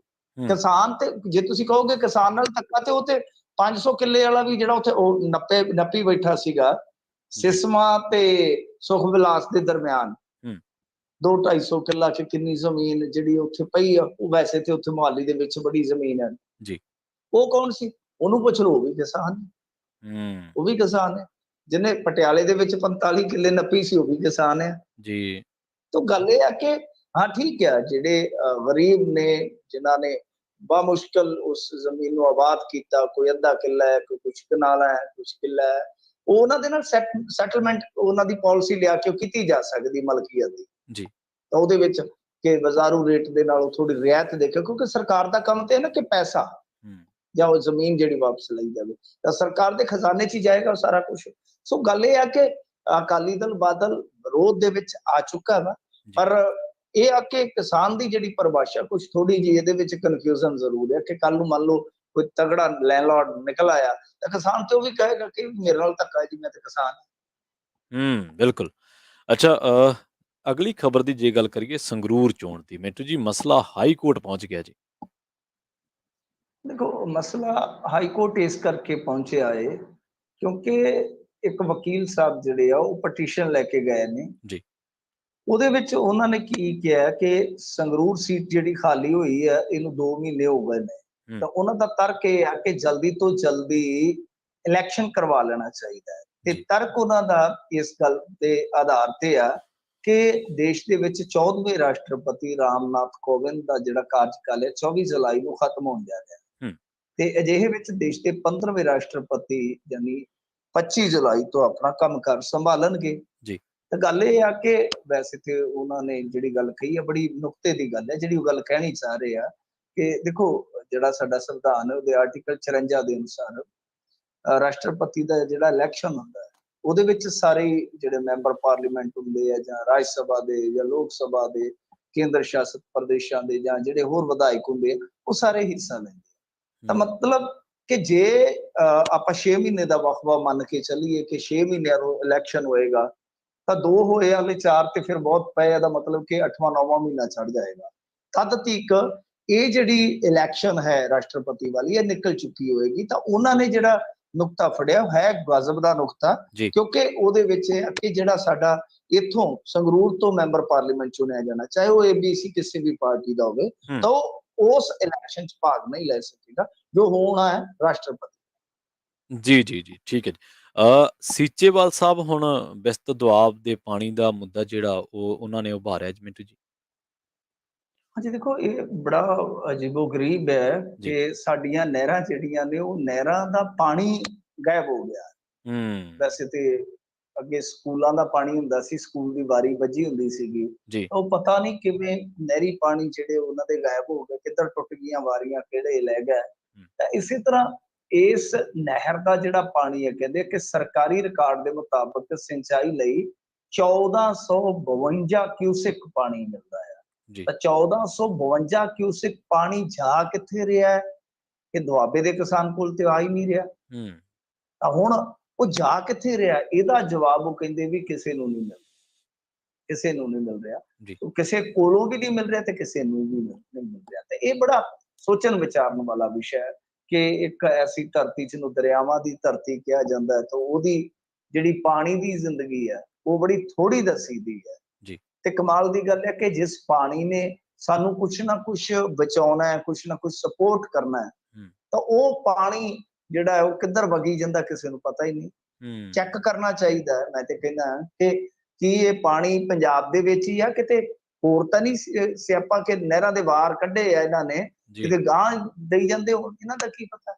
ਇਹ ਹੂੰ ਚੀਜ਼ ਦਾ ਕਿਤੇ ਨਾ ਕਿਤੇ ਪੁੰਛਣ ਕਰਕੇ ਨਿਸਤਾਰਾ ਜ਼ਰੂਰ ਕਰਨਾ ਚਾਹੀਦਾ। ਜੀ ਜੀ ਅੱਛਾ ਹੁਣ ਕੇਜਰੀਵਾਲ ਸਾਹਿਬ ਹੁਣ ਕਹਿੰਦੇ ਆ ਵੀ ਬਲਡੋਜ਼ਰ ਅੱਗੇ ਡਟ ਜਾਓ ਤੁਸੀਂ ਜੇ ਕੋਈ ਢਾਉਣ ਆਉਂਦਾ ਤੁਹਾਡਾ ਘਰ ਤਾਂ। ਦੇਖੋ ਵੈਸੇ ਕਮਾਲ ਦੀ ਗੱਲ ਹੈ, ਕੰਟਰਾਡਿਕਸ਼ਨ ਵੇਖੋ ਕਮਾਲ ਦੀ, ਜੀ ਕਿ ਇੱਥੇ ਜਿਵੇਂ ਕਹਿ ਰਹੇ ਨੇ ਕਿ ਅਕਾਲੀ ਦਲ ਬਾਦਲ ਵਾਲੇ ਕਿ ਛੋਟੇ ਛੋਟੇ ਕਿਸਾਨਾਂ ਨੂੰ ਉਜਾੜਿਆ ਜਾ ਰਿਹਾ, ਹਾਂਜੀ ਤਾਂ ਉੱਥੇ ਉਹ ਹੁਣ ਕੀ ਤਰਕ ਦੇ ਰਿਹਾ ਕਿ ਕਿਸੇ ਨੂੰ ਨਹੀਂ ਬਖਸ਼ਿਆ ਜਾਏਗਾ, ਨਜਾਇਜ਼ ਕਬਜ਼ਾ ਹੈ। ਪਰ ਹੂੰ ਕਮਾਲ ਦੀ ਗੱਲ ਹੈ ਕਿ ਅੱਜ ਕੇਜਰੀਵਾਲ ਸਾਹਿਬ ਕਹਿੰਦੇ ਨੇ ਹੂੰ, ਕਿ ਦਿੱਲੀ 80% ਨਜਾਇਜ਼ ਹੈ। ਅੱਛਾ ਦਿੱਲੀ 80% ਨਜਾਇਜ਼ ਹੈ ਤੇ ਉਜੜ ਜਾਏਗਾ ਸਾਰਾ ਕੁਝ ਇਸ ਨੂੰ ਤੋੜਿਆ, ਹੂੰ, ਤੇ ਇਹ ਆਜ਼ਾਦ ਭਾਰਤ ਦੀ ਸਭ ਤੋਂ ਵੱਡੀ ਤਬਾਹੀ ਤੇ ਤਰਾਸਦੀ ਹੋਏਗੀ। ਜੀ ਉਹ ਕਹਿੰਦੇ ਆਪਦੇ ਵਲੰਟੀਅਰਸ ਨੂੰ ਕਿ ਭਾਈ ਤਗੜੇ ਰਹੋ, ਬਲਡੋਜ਼ਰ ਦੇ ਅੱਗੇ ਹਿੱਕਾ ਤਾਣ ਕੇ ਡਟ ਜਾਓ, ਜੇ ਜੇਲ੍ਹ ਜਾਣਾ ਪੈਂਦਾ ਹੈ ਤੇ ਚਲੇ ਜਾਓ। ਜੀ ਇਹ ਆਪਣੇ ਆਪ ਦੇ ਵਿੱਚ ਕਹਿ ਲਓ ਕਿ ਬੜੀ ਵੱਡੀ ਗੱਲ ਹੈ। ਖੈਰ ਇਹ ਉਹੀ ਕੇਜਰੀਵਾਲ ਹੋ ਰਹੀ ਹੈ। ਹੂੰ, ਜਦੋਂ ਜਹਾਂਗੀਰਪੁਰੀ ਦੇ ਵਿੱਚ ਪਹਿਲੀ ਮਰਤਬਾ ਉਹ ਬਲਡੋਜ਼ਰ ਲੈ ਕੇ ਆਏ ਸਨ ਤੇ ਇਹ ਕੁਸਕੇ ਨਹੀਂ ਸੀ। ਜੀ ਅੱਜ ਹੁਣ ਬਿਲਕੁਲ ਕੁਝ ਹੋਰ ਇਲਾਕਿਆਂ ਦੇ ਵਿੱਚ ਉਹ ਬਲਡੋਜ਼ਰ ਭਜਾਈ ਫਿਰਦੇ ਆ ਤੇ ਹੁਣ ਇਹ ਕਹਿੰਦੇ ਆ ਕਿ ਤਿਆਰੀਆਂ ਰੱਖੋ। ਜੀ ਖੈਰ ਇਹ ਤੇ ਇਹਨਾਂ ਦੇ ਆਪਣੇ ਸਟੈਂਡਰਡ ਨੇ ਬਈ, ਇਹਨਾਂ ਨੇ ਤੈਅ ਕਰਨੇ ਆ ਜਿਸ ਤਰੀਕੇ ਦੇ ਨਾਲ ਕਰਦੇ ਆ, ਹੂੰ, ਆਜ਼ਾਦ ਨੇ। ਪਰ ਕਾਫੀ ਗੱਲਾਂ ਨੇ ਜਿਹੜੀਆਂ ਅਰਵਿੰਦ ਕੇਜਰੀਵਾਲ ਦੀਆਂ ਅੱਜ ਕੱਲ ਕਹਿ ਲਓ ਕਿ ਬਹੁਤ ਹੀ ਜ਼ਿਆਦਾ ਹੈਰਾਨ ਕਰਦੀਆਂ ਨੇ। ਜੀ ਉਹ ਕਹਿੰਦੇ ਆ ਕਿ ਕਿਸਾਨਾਂ ਦੀ ਗੱਲ ਜਾ ਕੇ ਉੱਥੇ ਮਹਾਰਾਸ਼ਟਰ ਦੇ ਵਿੱਚ ਜਾਂ ਕਰਨਾਟਕ ਦੇ ਵਿੱਚ ਕਰਦੇ ਆ, ਹੂੰ, ਤਾਂ ਇਹ ਭੁੱਲ ਜਾਂਦੇ ਕਿ ਪੰਜਾਬ ਦੇ ਵਿੱਚ ਹੁਣ ਤੱਕ ਤੁਹਾਡੇ ਰਾਜ ਦੇ ਅੰਦਰ ਅੰਦਰ 23-24 ਕਿਸਾਨ ਮਰ ਚੁੱਕੇ ਨੇ, ਜੀ ਖੁਦਕੁਸ਼ੀਆਂ ਕਰ ਚੁੱਕੇ ਨੇ। ਹੂੰ, ਖੈਰ ਚਲੋ ਇਹ ਰਾਜਨੀਤੀ ਹੈ ਜੀ, ਇਸੇ ਤਰ੍ਹਾਂ ਚੱਲਣੀ ਆ। ਪਰ ਬਲਡੋਜ਼ਰ ਦੀ ਰਾਜਨੀਤੀ ਤੇ ਉਦੋਂ ਹੀ ਇਹਨਾਂ ਨੂੰ ਬੋਲਣਾ ਚਾਹੀਦਾ ਸੀ ਜੀ ਜਦੋਂ ਯੂਪੀ ਦੇ ਵਿੱਚ ਖਾਸ ਫਿਰਕੇ ਦੇ ਲੋਕਾਂ ਨੂੰ ਨਿਸ਼ਾਨਾ ਬਣਾਇਆ ਗਿਆ ਸੀ ਬਲਡੋਜ਼ਰ ਦੇ ਵੱਲ। ਜੀ ਜੀ ਜੀ ਮਿੰਟੂ ਜੀ ਬਹੁਤ ਬਹੁਤ ਧੰਨਵਾਦ ਜੀ ਤੁਹਾਡਾ ਸਾਡੇ ਨਾਲ ਜੁੜਨ ਦੇ ਲਈ ਤੇ ਇਹਨਾਂ ਖਾਸ ਜਾਣਕਾਰੀਆਂ ਦੇ ਲਈ। ਧੰਨਵਾਦ ਜੀ। ਜੀ ਜੀ ਸਰੋਤਿਓ ਇਹ ਸਨ ਆਪਣੇ ਨਾਲ ਮਿੰਟੂ ਗੁਰਸਰੀਗਾ ਜੀ ਜਿਹੜੇ ਪੰਜਾਬ ਤੋਂ ਜੁੜੇ ਸਨ ਜਿਨ੍ਹਾਂ ਦੇ ਨਾਲ ਆਪਾਂ ਕਈ ਖਬਰਾਂ ਨੂੰ ਲੈ ਕੇ ਚਰਚਾ ਕੀਤੀ ਹੈ ਜੀ। ਪ੍ਰੋਗਰਾਮ ਦੇ ਵਿੱਚ ਅੱਗੇ ਵਧਾਂਗੇ ਕੁਝ ਹੋਰ ਅਹਿਮ ਖਬਰਾਂ ਬਾਰੇ ਵੀ ਤੁਹਾਨੂੰ ਜਾਣਕਾਰੀਆਂ ਦਿੰਦੇ ਚੱਲਦੇ ਹਾਂ ਮਿੰਟੂ ਜੀ ਨਾਲ। ਬਲਡੋਜ਼ਰ ਅੱਗੇ ਡਟਣ ਦਾ ਜਿਹੜਾ ਕੇਜਰੀਵਾਲ ਨੇ ਸੁਨੇਹਾ ਦਿੱਤਾ ਹੈ, ਬਿਸਤ ਦੁਆਬ ਪਾਣੀ ਦੇ ਮੁੱਦਾ ਜਿਹੜਾ ਸੀਚੇਵਾਲ ਜੀ ਨੇ ਉਭਾਰਿਆ ਉਹਦੇ ਬਾਬਤ ਸੰਗਰੂਰ ਚੋਣ ਦਾ ਮਸਲਾ ਹਾਈ ਕੋਰਟ ਪਹੁੰਚ ਗਿਆ ਤੇ ਚੰਦੂ ਮਾਜਰਾ ਸਾਹਿਬ ਕਹਿੰਦੇ ਨੇ ਵੀ ਝੂਠੀ ਸ਼ੋਹਰਤ ਦੇ ਲਈ ਲੋਕਾਂ ਨੂੰ ਉਜਾੜ ਰਹੀ ਹੈ ਪੰਜਾਬ ਸਰਕਾਰ। ਤੇ ਉਸ ਤੋਂ ਬਾਅਦ ਭਾਰਤੀ ਸਿੰਘ ਤੇ ਬੰਦੀ ਸਿੰਘਾਂ ਦੀ ਰਿਹਾਈ ਦੇ ਲਈ ਸ਼੍ਰੋਮਣੀ ਕਮੇਟੀ ਵੱਲੋਂ 9 ਮੈਂਬਰੀ ਉੱਚ ਪੱਧਰੀ ਕਮੇਟੀ ਦਾ ਜਿਹੜਾ ਗਠਨ ਕੀਤਾ ਗਿਆ, ਇਹਦੇ ਬਾਬਤ ਆਪਾਂ ਗੱਲਬਾਤ ਕੀਤੀ ਆ। ਤੁਸੀਂ ਸੁਣ ਰਹੇ ਹੋ ਪੰਜਾਬੀ ਰੇਡੀਓ ਯੂਐਸਏ ਦਾ ਪ੍ਰੋਗਰਾਮ ਖਬਰ ਤੇ ਨਜ਼ਰ ਤੇ ਮੈਂ ਹਾਂ ਪ੍ਰਵੀਨ ਸ਼ਰਮਾ ਤੇ ਆਪਾਂ ਹੋਰ ਵੀ ਕੁਝ ਅਹਿਮ ਖਬਰਾਂ ਤੇ ਝਾਤ ਮਾਰਦੇ ਚੱਲਦੇ ਹਾਂ। ਪ੍ਰੋਗਰਾਮ ਦੇ ਇਸ ਹਿੱਸੇ ਦੇ ਵਿੱਚ ਜੰਮੂ ਕਸ਼ਮੀਰ ਦੇ ਸਾਬਕਾ ਮੁੱਖ ਮੰਤਰੀ ਫਾਰੂਕ ਅਬਦੁੱਲਾ ਨੇ ਕਸ਼ਮੀਰੀ ਪੰਡਤਾਂ ਤੇ ਜਿਹੜੇ ਹਮਲੇ ਹੋ ਰਹੇ ਨੇ ਉਹਨਾਂ ਨੂੰ ਫਿਲਮ ਕਸ਼ਮੀਰ ਫਾਈਲਜ਼ ਦੇ ਨਾਲ ਜੋੜਿਆ। ਉਹਨਾਂ ਨੇ ਸਰਕਾਰ ਤੋਂ ਮੰਗ ਕੀਤੀ ਹੈ ਕਿ ਜੇਕਰ ਵਾਦੀ ਦੇ ਵਿੱਚ ਕਸ਼ਮੀਰੀ ਪੰਡਤਾਂ ਨੂੰ ਬਚਾਉਣਾ ਹੈ ਤਾਂ ਫਿਲਮ ਕਸ਼ਮੀਰ ਫਾਈਲਜ਼ ਤੇ ਤੁਰੰਤ ਰੋਕ ਲਾ ਦੇਣੀ ਚਾਹੀਦੀ ਹੈ। ਉਹਨਾਂ ਨੇ ਇਹ ਵੀ ਕਿਹਾ ਕਿ ਇਸ ਵੇਲੇ ਦੇਸ਼ ਦੇ ਵਿੱਚ ਮੁਸਲਮਾਨਾਂ ਦੇ ਖਿਲਾਫ ਮੁਹਿੰਮ ਚਲਾਈ ਜਾ ਰਹੀ ਹੈ। ਬਹੁਤ ਚਿਰ ਤੋਂ ਹੀ ਕਸ਼ਮੀਰ ਫਾਈਲਜ਼ ਫਿਲਮ ਜਿਹੜੀ ਆ ਉਹ ਵਿਵਾਦਾਂ ਦੇ ਵਿੱਚ ਹੈ। ਖਾਸ ਕਰਕੇ ਫਿਲਮ ਦੇ ਇੱਕ ਦੋ ਜਿਹੜੇ ਡਾਇਲੋਗ ਨੇ ਉਹ ਭੜਕਾਉਣ ਵਾਲੇ ਨੇ। ਦੇਸ਼ ਦੇ ਵਿੱਚ ਇਨਸਾਫ ਪਸੰਦ ਲੋਕਾਂ ਨੇ, ਦੇਸ਼ ਦੇ ਵਿੱਚ ਅਮਨ ਕਾਨੂੰਨ ਪਸੰਦ ਲੋਕਾਂ ਨੇ ਇਸ ਫਿਲਮ ਨੂੰ ਪਹਿਲਾਂ ਹੀ ਬੈਨ ਕਰਨ ਦੇ ਉੱਤੇ ਗੱਲ ਕੀਤੀ ਸੀ। ਤੁਹਾਨੂੰ ਯਾਦ ਹੋਣਾ ਕੇਜਰੀਵਾਲ ਨੇ ਇਹ ਗੱਲ ਕਹੀ ਸੀ ਕਿ ਜੇਕਰ ਤੁਸੀਂ ਫਿਲਮ ਦਿਖਾਉਣੀ ਆ ਤਾਂ ਤੁਸੀਂ YouTube ਤੇ ਪਾ ਦਿਓ। ਉਸ ਤੋਂ ਬਾਅਦ ਕੇਜਰੀਵਾਲ ਦੇ ਘਰ ਤੇ ਹਮਲਾ ਕਥਿਤ ਹਮਲਾ ਕਿਹਾ ਗਿਆ, ਪਰ ਕੇਜਰੀਵਾਲ ਦੇ ਘਰ ਦੇ ਮੂਹਰੇ ਭਾਜਪਾਈਆਂ ਨੇ ਪ੍ਰਦਰਸ਼ਨ ਕੀਤੇ ਸਨ। ਫਿਰ ਜਿਹੜੀ ਆ ਤਜਿੰਦਰ ਬੱਗਾ ਦਾ ਐਪੀਸੋਡ ਹੋਇਆ, ਉਹਨੂੰ ਉਹਨਾਂ ਚੀਜ਼ਾਂ ਨਾਲ ਹੀ ਜੋੜਿਆ ਗਿਆ। ਲੋਕ ਕਹਿੰਦੇ ਨੇ ਕਿ ਕੇਜਰੀਵਾਲ ਨੇ ਸਿਆਸੀ ਬਦਲਾਖੋਰੀ ਦੇ ਤਹਿਤ ਤਜਿੰਦਰ ਬੱਗੇ ਦੇ ਵਿਰੁੱਧ FIR ਦਰਜ ਕੀਤੀ, ਪੰਜਾਬ ਪੁਲਿਸ ਉੱਥੇ ਗਈ, ਉਹਨੂੰ ਫੜਨ ਗਈ ਤੇ ਉਹ ਸਾਰਾ ਜਿਹੜਾ ਐਪੀਸੋਡ ਆਪਾਂ ਸਾਰਿਆਂ ਨੇ ਸੁਣਿਆ ਦੇਖਿਆ, ਤਾਂ ਉਹ ਚੀਜ਼ਾਂ ਇੱਥੋਂ ਹੀ ਸ਼ੁਰੂ ਹੋਈਆਂ ਸਨ। ਬਹੁਤ ਸਾਰੇ ਲੋਕ ਜਿਹੜੇ ਆ ਉਹ ਕਸ਼ਮੀਰ ਫਾਈਲਜ਼ ਫਿਲਮ ਦੇ ਬਾਰੇ ਇਹ ਗੱਲਾਂ ਕਰਦੇ ਨੇ ਕਿ ਫਿਲਮ ਨਹੀਂ ਹੈ, ਉਹ ਇੱਕ ਏਜੰਡੇ ਦੇ ਤਹਿਤ ਬਣਾਈ ਗਈ ਫਿਲਮ ਹੈ। ਮਾਈਨੋਰਿਟੀਜ਼ ਨੂੰ ਟਾਰਗੇਟ ਕਰਨ ਦੀ ਫਿਲਮ ਹੈ। ਸਿਨੇਮੇ ਦੀ ਵਰਤੋਂ ਕੋਈ ਪਹਿਲੀ ਮਰਤਬਾ ਨਹੀਂ ਹੋਈ ਹੈ ਜਦੋਂ ਲੋਕਾਂ ਦੇ ਮਨਾਂ ਉੱਤੇ ਛਾਪ ਛੱਡੀ ਗਈ ਹੋਵੇ। ਤੁਸੀਂ ਦੇਖੋ ਕਿ 2014 ਦੇ ਵਿੱਚ ਦੇਸ਼ ਭਗਤੀ ਵਾਲੀਆਂ ਫਿਲਮਾਂ ਆਈਆਂ ਲਗਾਤਾਰ, ਔਰ ਉਹਨਾਂ ਦਾ ਬੈਨੀਫਿਟ ਕੀ ਹੋਇਆ ਕਿ ਉਹਨਾਂ ਨੂੰ ਜੋੜਿਆ ਗਿਆ ਰਾਸ਼ਟਰਵਾਦ ਦੇ ਨਾਲ, ਦੇਸ਼ ਭਗਤੀ ਦੇ ਨਾਲ, ਤੇ ਉਹਦਾ ਲਾਹਾ ਲਿਆ ਨਰਿੰਦਰ ਮੋਦੀ, ਭਾਜਪਾ ਨੇ, RSS ਨੇ ਉਹਦਾ ਲਾਹਾ ਲਿਆ ਉਹਨਾਂ ਚੀਜ਼ਾਂ ਦਾ। ਤੇ ਖਾਸ ਕਰਕੇ ਉਹ ਫਿਲਮਾਂ ਦੇ ਵਿੱਚ ਜੇਕਰ ਤੁਸੀਂ ਦੇਖੋਗੇ ਤਾਂ ਉਹ ਫਿਲਮਾਂ ਜੁੜੀਆਂ ਸੀ ਅਕਸ਼ੇ ਕੁਮਾਰ ਦੇ ਨਾਲ। ਉਹਨਾਂ ਦੀਆਂ ਬਹੁਤ ਸਾਰੀਆਂ ਫਿਲਮਾਂ ਆਈਆਂ। ਉਸ ਤੋਂ ਬਾਅਦ ਇੱਕ ਦੌਰ ਚੱਲਿਆ ਜਦੋਂ ਫਿਲਮਾਂ ਦੇ ਰਾਹੀਂ ਦੇਸ਼ ਭਗਤੀ ਦਿਖਾਈ ਗਈ। ਦੇਸ਼ ਭਗਤੀ ਦਿਖਾਉਣਾ ਕੋਈ ਗਲਤ ਗੱਲ ਥੋੜ੍ਹਾ ਆ, ਰਾਸ਼ਟਰ ਭਗਤੀ ਦਿਖਾਉਣਾ ਕੋਈ ਮਾੜੀ ਗੱਲ ਥੋੜ੍ਹਾ ਆ, ਪਰ ਕਿਸੇ ਪਾਰਟੀ ਦੇ ਖਾਸ ਏਜੰਡੇ ਲਈ ਦਿਖਾਉਣਾ ਇਹ ਤੇ ਗਲਤ ਕਿਹਾ ਜਾਊਗਾ। ਕਸ਼ਮੀਰ ਫਾਈਲਜ਼ ਫਿਲਮ ਬਹੁਤ ਚਿਰ ਤੋਂ ਵਿਵਾਦਾਂ ਦੇ ਵਿੱਚ ਹੈ। ਉਧਰ ਦੂਜੇ ਪਾਸੇ ਜੰਮੂ ਕਸ਼ਮੀਰ ਦੇ ਜਿਹੜੇ ਉਪ ਰਾਜਪਾਲ ਹੈ ਮਨੋਜ ਸਿਨਹਾ, ਉਹਨਾਂ ਨੇ ਰਾਹੁਲ ਭੱਟ ਕਤਲ ਮਾਮਲੇ ਦੇ ਵਿੱਚ ਜਿਹੜੀ ਰੋਸ ਮੁਜ਼ਾਹਰਾ ਕਰ ਰਹੇ ਸੀਗੇ ਕਸ਼ਮੀਰੀ ਪੰਡਿਤ, ਉਹਨਾਂ ਦੇ ਉੱਤੇ ਲਾਠੀ ਚਾਰਜ ਕੀਤੇ ਜਾਣ ਦੇ ਜਿਹੜੀ ਜਾਂਚ ਜਾਂ ਲਾਠੀ ਚਾਰਜ ਜਿਹੜਾ ਹੋਇਆ ਉਹਦੀ ਜਾਂਚ ਦੇ ਹੁਕਮ ਦਿੱਤੇ ਆ। ਬਡਗਾਮ ਦੇ ਵਿੱਚ ਕਸ਼ਮੀਰੀ ਪੰਡਿਤ ਭਾਈਚਾਰੇ ਨਾਲ ਸੰਬੰਧਿਤ ਜੰਮੂ ਕਸ਼ਮੀਰ ਸਰਕਾਰ ਦੇ ਕਰਮਚਾਰੀ ਰਾਹੁਲ ਦੀ ਵੀਰਵਾਰ ਨੂੰ ਦਫ਼ਤਰ ਦੇ ਵਿੱਚ ਹੀ ਗੋਲੀਆਂ ਮਾਰ ਕੇ ਹੱਤਿਆ ਕਰ ਦਿੱਤੀ ਗਈ ਸੀ, ਕਤਲ ਕਰ ਦਿੱਤਾ ਗਿਆ ਸੀ। ਭਾਈਚਾਰੇ ਨਾਲ ਸੰਬੰਧਿਤ ਮੁਲਾਜ਼ਮਾਂ ਨੇ ਬਾਅਦ ਦੇ ਵਿੱਚ ਇਸ ਤੇ ਰੋਸ ਜ਼ਾਹਰ ਕੀਤਾ। ਪੁਲਿਸ ਨੇ ਉਹਨਾਂ ਨੂੰ ਰੋਕਣ ਦੇ ਲਈ ਲਾਠੀਚਾਰਜ ਕੀਤਾ ਤੇ ਅਥਰੂ ਗੈਸ ਵੀ ਵਰਤੀ। ਇੱਥੇ ਵੀ ਦੱਸਣਾ ਬਣਦਾ ਹੈ ਕਿ ਰੋਸ ਮੁਜ਼ਾਹਰੇ ਜੰਮੂ ਕਸ਼ਮੀਰ ਦੇ ਵਿੱਚ ਕਈ ਥਾਵਾਂ ਤੇ ਹੋਏ ਸਨ। ਮੁਜ਼ਾਹਰਾਕਾਰੀਆਂ ਨੇ ਦੋਸ਼ ਲਾਇਆ ਕਿ ਪ੍ਰਸ਼ਾਸਨ ਕਸ਼ਮੀਰੀ ਪੰਡਿਤ ਕਰਮਚਾਰੀਆਂ ਦੀ ਰਾਖੀ ਕਰਨ ਦੇ ਵਿੱਚ ਨਾਕਾਮ ਸਾਬਿਤ ਹੋਇਆ ਹੈ। ਸਰਕਾਰ ਨੇ ਭੱਟ ਦੇ ਕਤਲ ਦੇ ਜਾਂਚ ਦੇ ਹੁਕਮ ਵੀ ਦਿੱਤੇ ਨੇ ਤੇ ਇੱਕ ਜਿਹੜੀ SIT ਹੈ ਉਹ ਵੀ ਕਾਇਮ ਕੀਤੀ ਹੈ। ਸਿਨਹਾ ਨੇ ਕਿਹਾ ਕਿ ਰਾਹੁਲ ਭੱਟ ਦੇ ਕਤਲ ਜਿਹੜਾ ਕੀਤਾ ਗਿਆ ਉਹ ਮਿੱਥ ਕੇ ਤੇ ਇੱਕ ਵਿਸ਼ੇਸ਼ ਵਰਗ ਨੂੰ ਨਿਸ਼ਾਨਾ ਬਣਾਉਣ ਦੇ ਲਈ ਕੀਤਾ ਗਿਆ ਤਾਂ ਕਿ ਡਰ ਤੇ ਸਹਿਮ ਦਾ ਮਾਹੌਲ ਜਿਹੜਾ ਹੈ ਉਹ ਪੈਦਾ ਕੀਤਾ ਜਾ ਸਕੇ।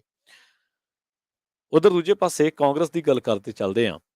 ਕਾਂਗਰਸ ਦੇ ਵਿੱਚ ਹੁਣ ਜਿਹੜਾ ਚਿੰਤਨ ਹੋ ਰਿਹਾ ਹੈ ਇਹਦੇ ਬਾਰੇ ਗੱਲਾਂ ਆ ਰਹੀਆਂ ਨੇ। ਹਾਲਾਂਕਿ ਇਸ ਚਿੰਤਨ ਦੇ ਵਿੱਚ ਗਾਂਧੀ ਪਰਿਵਾਰ ਨੂੰ ਵੀ ਕਈ ਨੇਤਾਵਾਂ ਨੇ ਖਰੀਆਂ ਸੁਣਾਈਆਂ ਨੇ। ਸੁਨੀਲ ਜਾਖੜ ਉਹਨਾਂ ਦੇ ਵਿੱਚੋਂ ਇੱਕ ਨੇ। ਹੁਣ ਕਾਂਗਰਸ ਨੇ ਵੱਡੇ ਜਥੇਬੰਦਕ ਢਾਂਚੇ ਦਾ ਐਲਾਨ ਕੀਤਾ ਤੇ ਸੁਧਾਰਾਂ ਦਾ ਐਲਾਨ ਕੀਤਾ ਤੇ ਇੱਕ ਵਿਅਕਤੀ ਇੱਕ ਅਹੁਦਾ ਤੇ ਇੱਕ ਪਰਿਵਾਰ ਇੱਕ ਟਿਕਟ ਦਾ ਫਾਰਮੂਲਾ ਲਾਗੂ ਕਰ ਦਿੱਤਾ ਹੈ। ਇਹ ਸਾਰੇ ਲੋਕ ਜਾਣਦੇ ਆ ਵੀ ਕਾਂਗਰਸ ਦੇ ਵਿੱਚ ਪਰਿਵਾਰਵਾਦ ਜਿਹੜਾ ਹੈ, ਉਹ ਕਿੰਨਾ ਹਾਵੀ ਹੈ ਤੇ ਕਾਂਗਰਸ ਨੂੰ ਪਰਿਵਾਰ ਹੀ ਚਲਾ ਰਿਹਾ, ਗਾਂਧੀ ਪਰਿਵਾਰ ਹੀ ਤਾਂ ਚਲਾ ਰਿਹਾ। ਅੱਜ ਵੀ ਕਾਂਗਰਸ ਜਿਹੜੀ ਆ ਉਹ ਲੀਡਰਲੈਸ ਮਹਿਸੂਸ ਕਰਦੀ ਹੈ ਆਪਣੇ ਆਪ ਨੂੰ। ਜੇ ਗਾਂਧੀ ਪਰਿਵਾਰ ਦਾ ਕੋਈ ਬੰਦਾ ਕਹਿ ਦੇਵੇ ਕਿ ਮੈਂ ਉਹਦੇ ਤੇ ਨਹੀਂ ਰਹਿਣਾ, ਹਾਲਾਂਕਿ ਉਸ ਤੋਂ ਕਾਬਲ ਲੋਕ ਹੋਣਗੇ ਪਰ ਉਹਨਾਂ ਨੂੰ ਆਪਣੀ ਕਾਬਲੀਅਤ ਤੇ ਯਕੀਨ ਹੀ ਹੈ ਨਹੀਂਗਾ। ਉਹਨਾਂ ਨੂੰ ਇਹ ਲੱਗਦਾ ਕਿ ਜੇਕਰ ਗਾਂਧੀ ਪਰਿਵਾਰ ਲੀਡ ਕਰੂਗਾ ਤਾਂ ਸ਼ਾਇਦ ਅਸੀਂ ਬਿਹਤਰ ਕਰ ਪਾਵਾਂਗੇ। ਪਰ ਪਿਛਲੇ 8-10 ਸਾਲਾਂ ਤੋਂ ਰਾਹੁਲ ਗਾਂਧੀ ਦੀ ਜਿਹੜੀ ਅਗਵਾਈ ਹੈ ਜਾਂ ਹੋਰ ਜਿਹੜੇ ਲੋਕ ਮੂਹਰੇ ਲੱਗੇ ਨੇ ਕਾਂਗਰਸ ਦੇ ਵਿੱਚ, ਉਹਨਾਂ ਦੀ ਅਗਵਾਈ ਤੇ ਲਗਾਤਾਰ ਕਿੰਤੂ ਤਾਂ ਉੱਠ ਹੀ ਰਹੇ ਨੇ। ਹੁਣ ਇਹ ਹੋਇਆ ਕਿ ਸ਼ਰਤ ਇਹ ਵੀ ਜੁੜੀ ਹੋਊਗੀ ਨਾਲ ਕਿ ਪਰਿਵਾਰ ਦੇ ਕਿਸੇ ਦੂਜੇ ਮੈਂਬਰ ਨੂੰ ਟਿਕਟ ਤਾਂ ਹੀ ਮਿਲੂਗੀ ਜੇਕਰ ਜਦੋਂ ਉਸਨੇ ਜਥੇਬੰਦੀ ਦੇ ਲਈ ਘੱਟੋ ਘੱਟ 5 ਸਾਲ ਕੰਮ ਕੀਤਾ ਹੋਵੇ। ਮਤਲਬ ਇੱਕ ਲੂਪ ਹੋਲ ਰੱਖ ਲਿਆ। ਹੁਣ ਜਿਹੜਾ ਕੋਈ ਬੰਦਾ ਜੁੜਿਆ ਕਾਂਗਰਸ ਦੇ ਨਾਲ 20 ਸਾਲ, ਤਾਂ ਉਹ ਕਹਿ ਦੂਗਾ ਮੇਰਾ 15 ਸਾਲਾਂ ਦਾ ਰੱਖ ਲਓ ਤੇ ਮੇਰੇ ਪਰਿਵਾਰ ਨੂੰ 5 ਸਾਲ ਵਿੱਚੋਂ ਐਡ ਕਰ ਲਓ। ਤੇ ਵੈਸੇ ਪਰਿਵਾਰ ਵੀ ਕਹਿ ਹੀ ਸਕਦਾ ਕਿ ਭਾਈ 20 ਸਾਲ ਇਹ ਕਾਂਗਰਸ ਪਾਰਟੀ ਲਈ ਕੰਮ ਕਰਦਾ ਰਿਹਾ, ਅਸੀਂ ਇਹਦੇ ਮਗਰ ਰੋਟੀ ਪਾਣੀ ਲਿਜਾਂਦੇ ਰਹੇ। ਸੋ ਖੈਰ ਉਹ ਫਿਰ ਮੁੜ ਕੇ ਪਾਰਟੀ ਦੇ ਵਿੱਚ ਹੀ ਆ ਜਾਊਗਾ ਕਿ ਇਹਨੇ ਵੀ ਪਾਰਟੀ ਦੇ ਲਈ ਕੰਮ ਕੀਤਾ, ਪਰਿਵਾਰ ਦੇ ਮੈਂਬਰ ਦੇ ਲਈ। ਉਹ ਲੀਡਰ ਕੱਢ ਲੈਣਗੇ, ਤੁਹਾਨੂੰ ਪਤਾ ਹੀ ਹੈ ਜਦੋਂ ਇਹਨਾਂ ਨੇ ਪਰਿਵਾਰਾਂ ਦੇ ਵਿੱਚ ਟਿਕਟਾਂ ਰੱਖਣੀਆਂ। ਹੁਣ ਉਹਦੇ ਪਰ ਐਲਾਨਨਾਮੇ ਦੇ ਵਿੱਚ ਇਹ ਗੱਲ ਕਹੀ ਗਈ ਹੈ ਕਿ ਜਿਹੜੇ 50 ਸਾਲ ਤੋਂ ਘੱਟ ਉਮਰ ਦੇ ਨੌਜਵਾਨ ਹੈ ਉਹਨਾਂ ਨੂੰ ਜਥੇਬੰਦੀ ਅਤੇ ਟਿਕਟਾਂ ਦੇ ਵਿੱਚ 50% ਦੀ ਹਿੱਸੇਦਾਰੀ ਵੀ ਦੇਵਾਂਗੇ। 3 ਦਿਨਾਂ ਚਿੰਤਨ ਸ਼ਿਵਰ ਦੇ ਵਿੱਚ ਆਉਂਦੀਆਂ ਵਿਧਾਨ ਸਭਾ ਚੋਣਾਂ, ਲੋਕ ਸਭਾ ਚੋਣਾਂ ਦੇ ਲਈ ਪਾਰਟੀ ਨੂੰ ਤਿਆਰ ਕਰਨ ਦੇ ਲਈ ਕਾਂਗਰਸ ਨੇ ਚਿੰਤਾ ਕੀਤੀ ਹੈ ਤੇ ਪਾਰਟੀ ਨੇ ਇਹ ਵੀ ਫੈਸਲਾ ਲਿਆ ਹੈ ਕਿ ਕੋਈ ਵੀ ਆਗੂ 5 ਸਾਲ ਤੋਂ ਜ਼ਿਆਦਾ ਸਮੇਂ ਤੇ ਇੱਕ ਅਹੁਦੇ ਤੇ ਤੈਨਾਤ ਨਹੀਂ ਰਹੇਗਾ ਤਾਂ ਜੋ ਨਵੇਂ ਲੋਕਾਂ ਨੂੰ ਮੌਕਾ ਦਿੱਤਾ ਜਾ ਸਕੇ। ਹੁਣ ਇੱਕ ਸਲਾਹਕਾਰ ਗਰੁੱਪ ਵੀ ਬਣਾਇਆ ਜਾਊਗਾ ਤੇ ਸੋਨੀਆ ਗਾਂਧੀ ਨੇ ਐਲਾਨ ਕੀਤਾ ਹੈ ਕਿ ਜਥੇਬੰਦਕ ਸੁਧਾਰ ਸ਼ੁਰੂ ਕਰਨ ਲਈ ਟਾਸਕ ਫੋਰਸ ਬਣਾਵਾਂਗੇ। ਇਸ ਤੋਂ ਪਹਿਲਾਂ ਨਾਰਾਜ਼ ਧੜੇ ਦੇ 23 ਆਗੂਆਂ ਨੇ ਜਥੇਬੰਦਕ ਸੁਧਾਰਾਂ ਦੀ ਮੰਗ ਵੀ ਕੀਤੀ ਹੈ। ਸੋਨੀਆ ਗਾਂਧੀ ਨੇ ਕਿਹਾ ਹੈ ਕਿ ਕਾਂਗਰਸ ਵੱਲੋਂ ਲੋਕਾਂ ਨੂੰ ਪਾਰਟੀ ਦੇ ਨਾਲ ਜੋੜਨ ਦੇ ਲਈ 2 ਅਕਤੂਬਰ ਨੂੰ ਕੰਨਿਆ ਕੁਮਾਰੀ ਤੋਂ ਲੈ ਕੇ ਕਸ਼ਮੀਰ ਤੱਕ ਭਾਰਤ ਜੋੜੋ ਯਾਤਰਾ ਸ਼ੁਰੂ ਕੀਤੀ ਜਾਊਗੀ। ਯਾਤਰਾ ਕਰੋ, ਕੋਈ ਨਹੀਂ ਰੋਕਦਾ ਤੁਹਾਨੂੰ। ਹਰ ਇੱਕ ਪਾਰਟੀ ਦਾ, ਹਰ ਇੱਕ ਬੰਦੇ ਦਾ ਚੋਣਾਂ ਲੜਨ ਦਾ ਹੱਕ ਹੈ। ਪਰ ਜਦੋਂ ਦੇਸ਼ ਨੂੰ ਲੋੜ ਸੀ, ਜਦੋਂ ਨੋਟਬੰਦੀ ਸੀ, GST ਸੀ, ਦੇਸ਼ ਦੇ ਵਿੱਚ ਫੈਡਰਲਿਜ਼ਮ ਦੀ ਸੰਘੀ ਕੁੱਟੀ ਗਈ, ਟੈਕਸਾਂ ਦਾ ਕੇਂਦਰੀਕਰਨ ਹੋ ਗਿਆ, ਕਰੋਨਾ ਦੇ ਦਰਮਿਆਨ ਲੋਕਾਂ ਨੂੰ ਆਕਸੀਜਨ ਨਹੀਂ ਮਿਲੀ, ਗੁਰਦੁਆਰਾ ਸਾਹਿਬਾਨ ਦੇ ਵਿੱਚ ਹਾਲਾਂਕਿ ਲੰਗਰ ਲੱਗੇ, ਹਸਪਤਾਲਾਂ ਦੇ ਵਿੱਚ ਬੈੱਡ ਨਹੀਂ ਸੀ, ਦੇਸ਼ ਨੇ ਕਿੰਨੇ ਚਿਰ ਹੀ ਤੇਲ ₹110 ਖਰੀਦਿਆ, ਮਹਿੰਗਾਈ ਦੀ ਮਾਰ ਪਈ, 2 ਕਰੋੜ ਨੌਕਰੀਆਂ ਨਹੀਂ ਮਿਲੀਆਂ ਲੋਕਾਂ ਨੂੰ, ਤੇ ਇਸ ਤੇ ਉਲਟ ਕਿਸਾਨਾਂ ਦੀ ਆਮਦਨ ਦੁੱਗਣੀ ਤਾਂ ਕਰਨੀ ਕੀ ਸੀ, ਕਾਲੇ ਕਾਨੂੰਨ ਲਿਆਂਦੇ ਗਏ। ਤਾਂ ਉਹਦੇ ਵਿੱਚ ਕਾਂਗਰਸ ਕਿੱਥੇ ਖੜੀ ਰਹੀ, ਕਿਸੇ ਨੂੰ ਕੋਈ ਪਤਾ ਨਹੀਂ। ਰਾਜ ਸਭਾ ਦੇ ਵਿੱਚ ਕਿਸ ਕਿਸ ਤਰੀਕੇ ਨਾਲ ਉਹ ਬਿੱਲ ਜਿਹੜੇ ਆ ਕਾਲੇ ਖੇਤੀ ਕਾਨੂੰਨ ਪਾਸ ਕੀਤੇ ਗਏ, ਉਹ ਸਾਰਿਆਂ ਨੇ ਦੇਖਿਆ। ਪਰ ਕਾਂਗਰਸ ਨੇ ਉੱਥੇ ਕੀ ਸਟਾਂਸ ਲਿਆ? ਅੱਜ ਵੀ ਜੇ ਕੋਈ ਨੇਤਾ ਸੁਣ ਰਿਹਾ ਤਾਂ ਉਹ ਦੱਸੇ ਕਿ ਅਸੀਂ ਆਹ ਕੀਤਾ ਸੀ। ਕੱਖ ਵੀ ਨਹੀਂ ਕੀਤਾ। 8 ਸਾਲਾਂ ਤੋਂ ਗਰਾਊਂਡ ਤੋਂ ਜੇਕਰ ਕੋਈ ਪਾਰਟੀ ਅ, ਗਾਇਬ ਹੋ ਜਾਵੇ ਲੋਕ ਮੁੱਦਿਆਂ ਦੇ ਉੱਤੇ, ਖਾਸ ਕਰਕੇ ਮਹਿੰਗਾਈ ਤੇ, ਇਹਨਾਂ ਨੇ ਜਦੋਂ ਸੱਤਾ ਸੰਭਾਲੀ ਸੀ ਤਾਂ 400 ਤੋਂ ਲੈ ਕੇ 500 ਤੱਕ ਗੈਸ ਸਬਸਿਡੀ ਸੀ, ਜਿਹੜੀ ਕਿ ਹੁਣ 20-25 ਰੁਪਏ ਆ ਗਈ। ਸੋ ਇਹਨਾਂ ਲੋਕਾਂ ਦੇ ਮਸਲਿਆਂ ਤੇ ਕੌਣ ਬੋਲੇਗਾ? ਤੁਸੀਂ ਆਪਦੇ ਚਿੰਤਨ ਸ਼ਿਵਰ ਕਰਕੇ ਆਪਦੀ ਕਲਪਨਾ ਕਰੀ ਜਾਂਦੇ ਹੋ, ਪਰ ਲੋਕ ਵਿਚਾਰੇ ਤੁਹਾਨੂੰ ਉਡੀਕਦੇ ਰਹੇ ਕਿ ਕੋਈ ਵਿਰੋਧੀ ਧਿਰ ਜਿਹੜੀ ਉਹ ਆਊਗੀ ਤੇ ਉਹ ਸਾਡਾ ਕੋਈ ਗੱਲ ਸੁਣੂਗੀ। ਪਰ ਸੱਤਾਧਾਰੀ ਆਪਣੇ ਆਪ 'ਚ ਮਸ਼ਰੂਫ ਰਹੇ ਕਿ ਆਹ ਵੀ ਵੇਚ ਦਿਓ, ਰੇਲ 'ਚ ਵੀ ਫਾਇਦਾ ਨਹੀਂ, BSNL 'ਚ ਵੀ ਫਾਇਦਾ ਨਹੀਂ, ਏਅਰ ਇੰਡੀਆ 'ਚ ਵੀ ਫਾਇਦਾ ਨਹੀਂ, ਭੜਕਾ ਦਿਓ, ਵੇਚ ਦਿਓ ਸਾਰੀਆਂ। ਤੇ ਜਦ ਕਿ ਵਿਰੋਧੀ ਇਹ ਚਿੰਤਨ ਕਰਨ ਦਾ ਹੀ ਇਹਨਾਂ ਨੂੰ ਮੌਕਾ ਜਿਹੜਾ ਵਾ ਉਹ ਹੋਣ ਲੱਗਿਆ। ਖੈਰ, ਆਪਾਂ ਗੱਲ ਕਰਦੇ ਹਾਂ ਭਾਰਤੀ ਕਿਸਾਨ ਯੂਨੀਅਨ BKU ਦੀ, ਜਿਹਦੇ ਵਿੱਚ ਖਬਰਾਂ ਆ ਰਹੀਆਂ ਕਿ ਫੁੱਟ ਪੈ ਗਈ ਆ ਤੇ ਹੁਣ BKU ਦੇ ਵਿੱਚ ਰਾਜੇਸ਼ ਚੌਹਾਨ ਦਾ ਜਿਹੜਾ ਧੜਾ ਹੈ, ਉਸ ਨਵੇਂ ਧੜੇ ਦਾ ਪ੍ਰਧਾਨ ਜਿਹੜਾ ਉਹ ਥਾਪ ਦਿੱਤਾ ਗਿਆ ਰਾਜੇਸ਼ ਚੌਹਾਨ ਨੂੰ। ਤੇ ਚੌਹਾਨ ਨੇ ਦਾਅਵਾ ਕੀਤਾ ਹੈ ਕਿ ਜਿਹੜਾ ਉਹਨਾਂ ਦਾ ਧੜਾ ਹੈ, ਉਹ ਹੁਣ ਅਸਲੀ ਜਥੇਬੰਦੀ ਹੈ, ਯਾਨੀ ਕਿ BKU ਉਹੀ ਹੁਣ ਅਸਲੀ ਜਥੇਬੰਦੀ ਹੈ। ਤੇ ਨਰੇਸ਼ ਟਕੈਤ ਨੂੰ ਪ੍ਰਧਾਨ ਦੇ ਅਹੁਦੇ ਤੋਂ ਤੇ ਰਕੇਸ਼ ਟਕੈਤ ਨੂੰ ਜਥੇਬੰਦੀ ਦੇ ਮੁੱਖ ਬੁਲਾਰੇ ਵਜੋਂ ਲਾਂਭੇ ਕਰ ਦਿੱਤਾ। ਤੇ ਇਹ ਫੁੱਟ ਲਖਨਊ ਦੇ ਵਿੱਚ ਜਦੋਂ BKU ਦੇ ਸੰਸਥਾਪਕ ਮਹਿੰਦਰ ਸਿੰਘ ਟਕੈਤ ਦੀ ਬਰਸੀ ਸੀਗੀ, ਉਸ ਮੌਕੇ ਇਹ ਫੁੱਟ ਜਿਹੜੀ ਆ ਉਹ ਪਈ ਹੈ।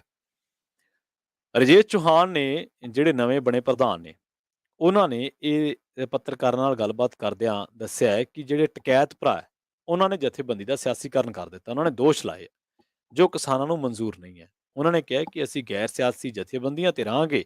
ਚੌਹਾਨ ਨੇ ਵੀ ਕਿਹਾ ਕਿ ਜਥੇਬੰਦੀ ਵੱਲੋਂ ਨਿਰਾਦਰ ਕੀਤੇ ਜਾਣ ਤੋਂ ਬਾਅਦ ਉਹਨਾਂ ਨੇ BKU ਨਾਲੋਂ ਵੱਖ ਹੋ ਕੇ ਧੜਾ ਬਣਾਉਣ ਦਾ ਹੀ ਫੈਸਲਾ ਕੀਤਾ ਹੈ ਤੇ ਯੂਪੀ ਦੀਆਂ ਚੋਣਾਂ ਦੇ ਵਿੱਚ ਜਥੇਬੰਦੀ ਨੇ ਕਥਿਤ ਸਿਆਸੀ ਪਾਰਟੀਆਂ ਦਾ ਸਾਥ ਦਿੱਤਾ ਹੈ।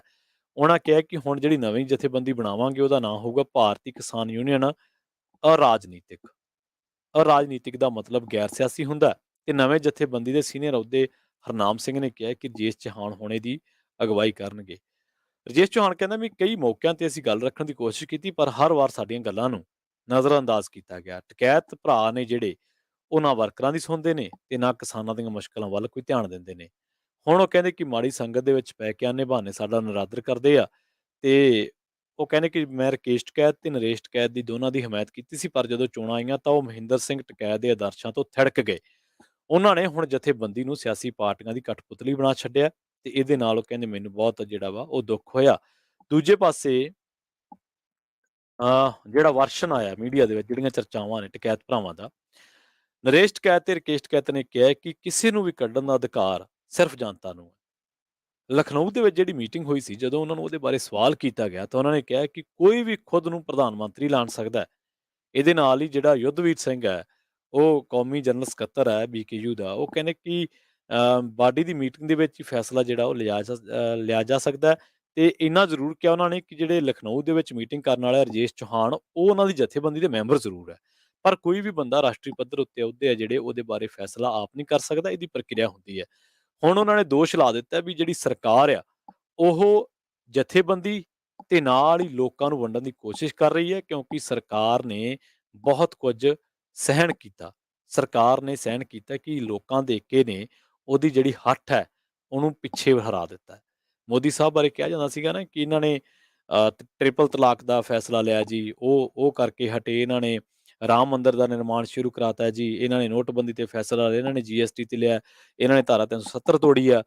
ਤਾਂ ਉਹਨਾਂ ਬਾਰੇ ਕਿਹਾ ਗਿਆ ਕਿ ਜਿਹੜੇ ਕਦਮ ਇਹਨਾਂ ਨੇ ਚੱਕ ਲਏ, ਉਹ ਪਿੱਛੇ ਨਹੀਂ ਮੁੜੇ। ਪਰ ਜਦੋਂ ਪੰਜਾਬੀ ਉੱਠੇ, ਜਦੋਂ ਪੰਜਾਬ ਉੱਠਿਆ, ਤਾਂ ਉਦੋਂ ਫਿਰ ਉਹ ਕਦਮ ਪਿੱਛੇ ਲੈਣੇ ਪਏ। ਤਾਂ ਉੱਥੇ ਹੁਣ ਜਿੱਥੇ ਇੱਕ ਪਾਸੇ ਅਸੀਂ ਸੁਣਦੇ ਹਾਂ ਵੀ ਇਹ ਪੰਜਾਬ ਤੇ ਹਰਿਆਣੇ ਦੇ ਪਾਣੀ ਦਾ ਰੌਲਾ ਹੈ, ਰੋਜ਼ ਚੱਕ ਕੇ ਕੋਈ ਨਾ ਕੋਈ ਬਿਆਨ ਭਾਜਪਾ ਵਾਲੇ ਦਾਗ ਦਿੰਦੇ ਕਿ ਹਰਿਆਣੇ ਦੇ ਪਾਣੀ ਨੂੰ ਚਾਹੀਦਾ ਹੈ। ਹਰਿਆਣੇ ਦੇ ਲੋਕ ਤਾਂ ਕਹਿੰਦੇ ਵੀ ਅਸੀਂ ਤਾਂ ਪੰਜਾਬੀਆਂ ਲਈ ਖੂਨ ਡੋਲ ਦਈਏ, ਅਸੀਂ ਪਾਣੀ ਲਈ ਕਿਉਂ ਲੜੀਏ। ਪੰਜਾਬ ਦੇ ਲੋਕ ਵੀ ਕਹਿੰਦੇ ਵੀ ਸਾਡੀ ਲੜਾਈ ਹਰਿਆਣੇ ਨਾਲ ਥੋੜ੍ਹੋ ਹੈ, ਅਸੀਂ ਤਾਂ ਇਹ ਕਹਿੰਦੇ ਆ ਵੀ ਪੰਜਾਬ ਦੇ ਪਾਣੀਆਂ ਦੀ ਪਮੈਸ਼ ਹੋ ਜਾਵੇ, ਜਿੰਨਾ ਕਿਸੇ ਰੁਪਈਏ ਰਾਜ ਦੇ ਲਈ ਲੋੜੀਂਦਾ ਹੈ, ਕਿ ਓਨਾ ਹੈਗਾ। ਜੇ ਉਹਨਾਂ ਹੈਗਾ ਤੇ ਉਸ ਤੋਂ ਬਾਅਦ ਅਗਲੇ ਮਸਲੇ ਤੇ ਗੱਲਬਾਤ ਹੋ ਜਾਵੇ।